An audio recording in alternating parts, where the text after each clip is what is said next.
আমি কিছু হজের বিধিবিধান নিয়ে আপনাদের সাথে সংক্ষেপে আলোচনা করতে চাই। আমরা জানি হজের মধ্যে দুটো হজ, একটা হচ্ছে হজ্জে আসগর আর একটা হজ্জে আকবর। ছোট হজ, বড় হজ। সহজ করে বললে ওমরা হজকে ছোট হজ বলে, আর আরাফার দিনের হজকে বড় হজ বলে। সবাই বলি আলহামদুলিল্লাহ। সামর্থ্যবান ব্যক্তির জন্য ওমরা পালন করা সুন্নাত। ওমরা পালন করা সুন্নাত।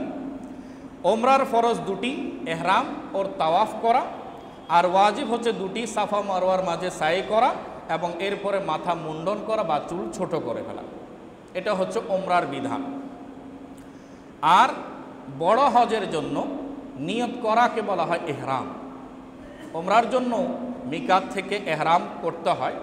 এহরাম করা ছাড়া ওমরা তো যাওয়া যায় না। ওমরার জন্য এহরাম করাও ফরজ।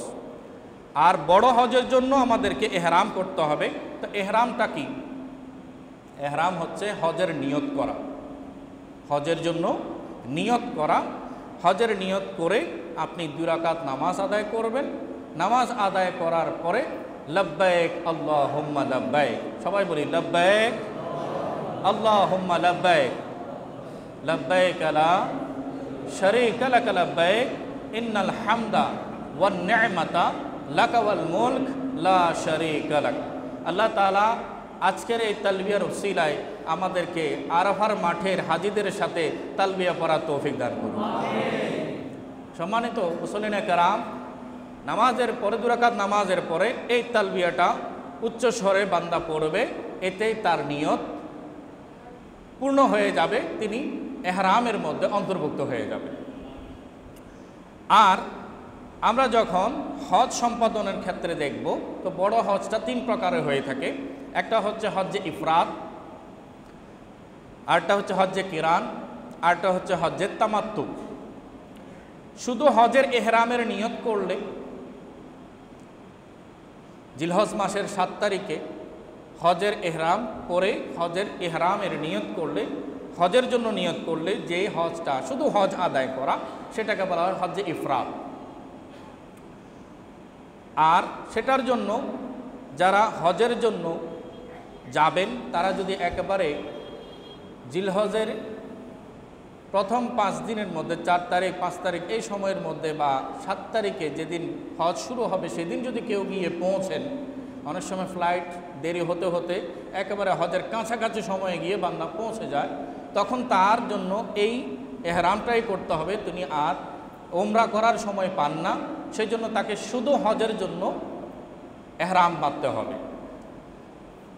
এরপরে তিনি এহরাম করে মক্কায়ে মুকাররমায় পৌঁছে তাওয়াফ করবেন, সাই করবেন। এহরাম না ছেড়ে তিনি 10 জিলহজের এহরাম সম্পূর্ণ অর্থাৎ আরাফার ময়দানে অবস্থান করবেন। এরপরে সেখান থেকে মিনা মুজদালিফার সব অবস্থান কমপ্লিট করে 10 জিলহজ কোরবানির মাধ্যমে তিনি তার হজ সম্পাদন করবেন। এরপর হচ্ছে হজ ও উমরার জন্য একত্রে এহরামের নিয়ত করে একই এহরামে তা সম্পূর্ণ করলে তাকে কিরান হজ বলা হয় তথা যৌথ হজ বলা হয়। এহরাম করেছে একবার, পালন করবে 2টা, উমরাও করবে এবং হজও করবে। তো সেটার জন্য যারা চট্টগ্রাম থেকে বা ঢাকা থেকে রওনা হবেন, ওনারা 2টোর জন্যই, উমরা এবং হজ 2-এর জন্য একসাথে এহরাম করে তারা রওনা হয়ে যাবেন। প্রথমে উমরা পালন করবেন। উমরা পালন করার পরে ওনারা মাথা মুন্ডন করবেন না, ওনারা এহরামের মধ্যে থেকে যাবেন। পরবর্তীতে আবার হজের আনুষ্ঠানিক কার্যক্রমগুলোতে অংশগ্রহণ করবেন এবং সম্পূর্ণ করে 10 জিলহজে কোরবানির পরে ওনারা ওনাদের এহরাম ত্যাগ করবেন। এটাকে বলা হয় হজ্জে কিরান। আরেকটা হচ্ছে একই সফরে প্রথমে উমরার এহরামের নিয়ত করে তা সম্পূর্ণ করার পর হজের জন্য আবার নতুন করে এহরাম করা। প্রথমে গিয়ে বেশিরভাগ আমাদের বাংলাদেশের হাজী সাহেবদের আমরা দেখতে পাই, ওনারা প্রথমে মক্কা শরীফ গিয়ে উমরা করে ফেলেন, উমরা করে হালাল হয়ে যান, স্বাভাবিক হয়ে যান। কারণ একই সাথে 2টার যদি এহরাম করে দীর্ঘদিন পর্যন্ত ওনাকে খুব সতর্ক থাকতে হবে। আর কোনো মিস্টেক যদি হয় তাহলে তাকে দম দিতে হবে, পেনাল্টি দিতে হবে, জরিমানা হিসেবে দম দিতে হবে। সেই জন্য খুব সতর্ক লাগে, সতর্কতার সাথে আপনাকে দুটার এহরামকে মেনটেন করতে হবে। সেই জন্য বাংলাদেশ থেকে যারা যান তারা বেশিরভাগই দেখা যায় হজ্জের তামাত্তু করেন। প্রথমে গিয়ে ওনারা উমরাটা সম্পন্ন করে, এরপরে 2-1 দিন বিশ্রাম করে আবার হজের জন্য নতুন করে ওমরা এহরাম করেন। এহরাম করে ওনারা হজ পালন করে আবার হালাল হয়ে যান। তো এটাকে বলা হয় হজ্জের তামাত্তু। তা আমাদেরকে মনে রাখতে হবে কিরান এবং তামাত্তু হজে দমে শকর তথা কোরবানি দেয়া ওয়াজিব।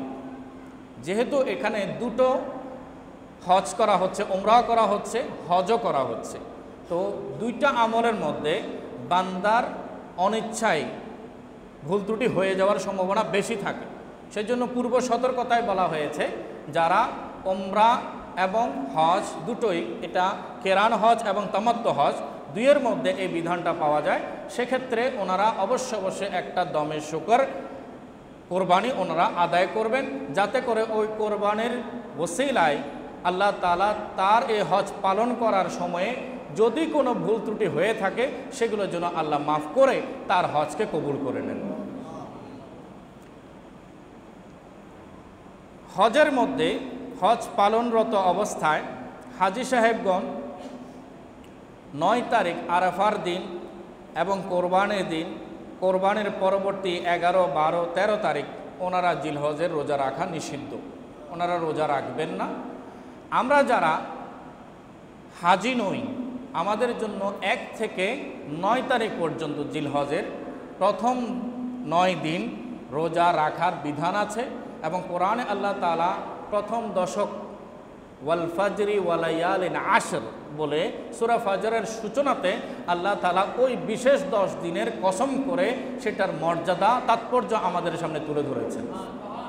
সেই জন্য যাদের সুযোগ আছে লাগাতার আমরা 1 তারিখ থেকে 9 তারিখ আরাফার দিন পর্যন্ত রোজা পালন করব এবং সেই ব্যাপারে ইনশাল্লাহ আগাম জুমা যেটা থাকবে আমরা ইনশাল্লাহ সেখানেও বিস্তারিত হাদিস শরীফ অনুযায়ী আলোচনা করব।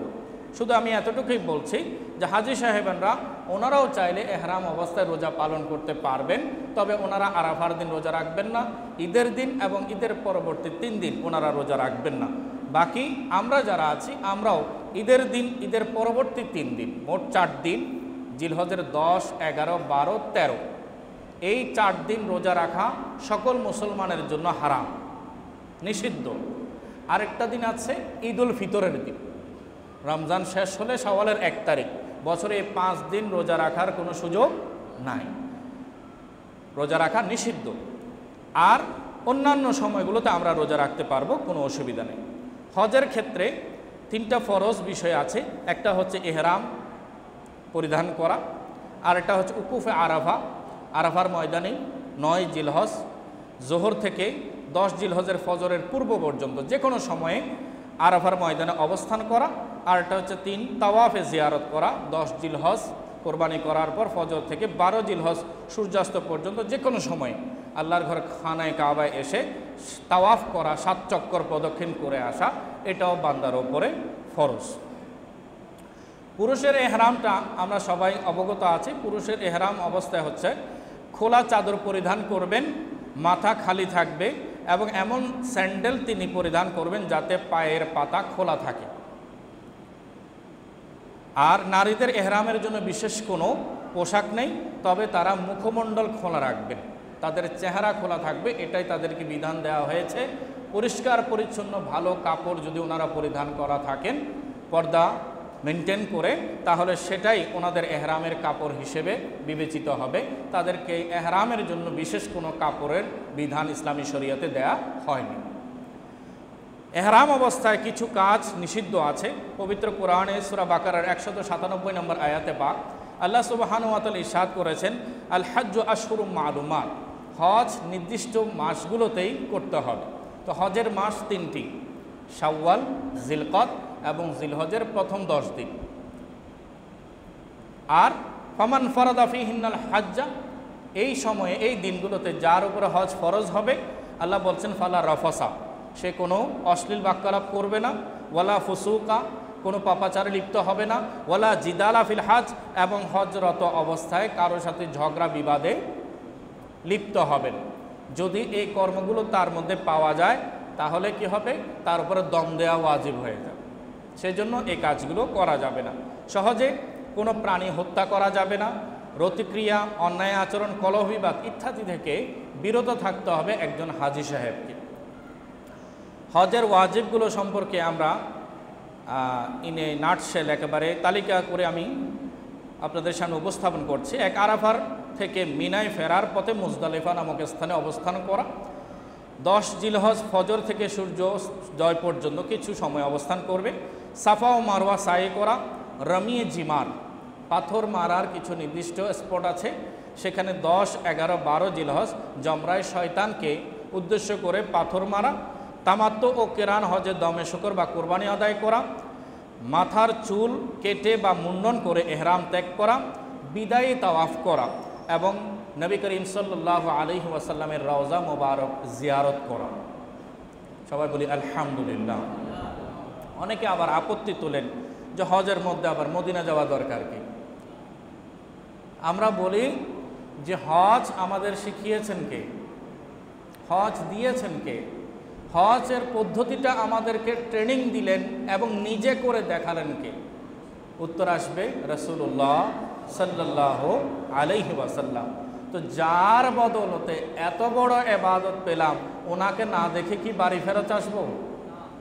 ওনার কাছে না গিয়ে, ওনার দরবারে গিয়ে দোয়া না করে কি ফেরত আসবো?